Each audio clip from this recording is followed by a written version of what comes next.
This is Sandy Tankus to TOS50.com, and I'm here today speaking with Dr. Leipziger, who is the chief of the Division of Plastic Surgery at North Shore Hospital and Long Island Jewish Medical Center. And Dr. Leipziger is actually going to be speaking to us today about improving our appearance by using plastic surgery.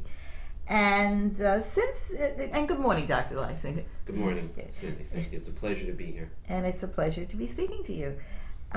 Since these days, both men and women have plastic surgery to improve their appearance, how young or old should a person be to get their best results? Well, there's no question that plastic surgery is all around us. You can't pick up a newspaper, a magazine, turn on a TV without seeing some reference to plastic surgery. So feeling good, looking young is in a lot of people's minds today. And it's no longer really about age. It's about what you want to look like. So people are coming in at all different ages when they look in the mirror and they see something that bothers them. They want to improve on something. So it's really no longer about age. So I'm talking about having your eyes done, wrinkles removed from your forehead, that type of thing. I mean, if you're in your 80s, that's not too old? But it's no longer, it's actually interesting that you said that because it's no longer about age. I found that it's about health.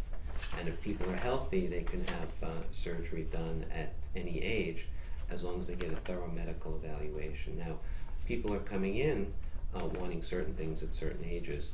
The concept is many women today, and also men, don't want to really see the aging process. They're working out, they're taking care of themselves, they're dieting, they're exercising.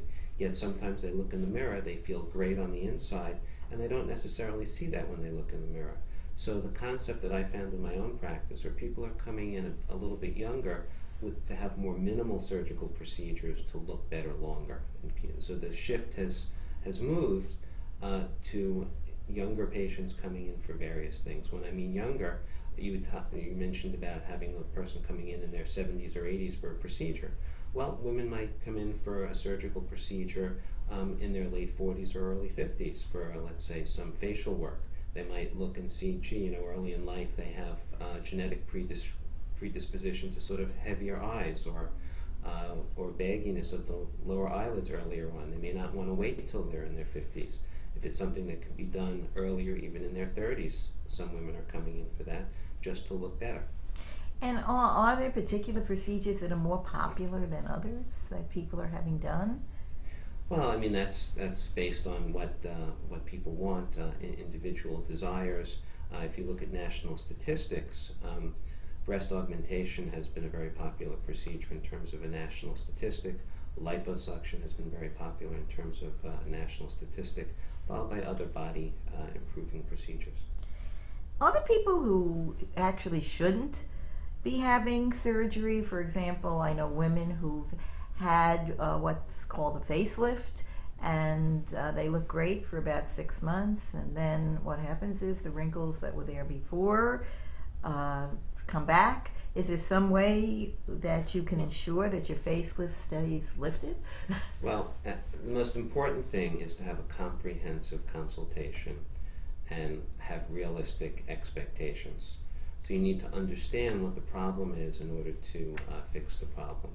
And you should approach a plastic surgeon that has experience in the procedure that you want particularly performed. You mentioned about who's a good candidate and a bad candidate for plastic surgery. Well, as I mentioned earlier, health is very important. Someone that has multiple medical problems might not be a candidate for plastic surgery, and that whole health history needs to be reviewed by the doctor. Also, somebody with unrealistic expectations. A patient may come in and say, I want to look like a certain movie star, or I may have certain unrealistic, well, that person would not be a good candidate for plastic surgery.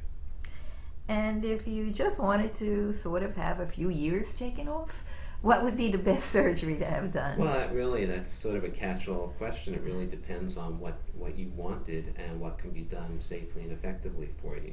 So you need to go to a plastic surgeon, get a comprehensive consultation.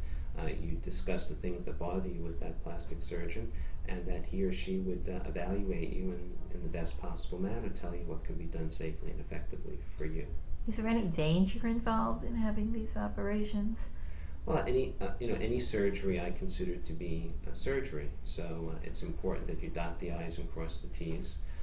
You get a complete medical evaluation prior to the procedures. Make sure the patient has realistic expectations, and then you take precautions for the surgery, both preoperatively, during the time of the surgery in the operating room, and postoperatively. Well, thank you so much for speaking with me today. It's been a pleasure. It's certainly a pleasure. Thank you so much, Sandy.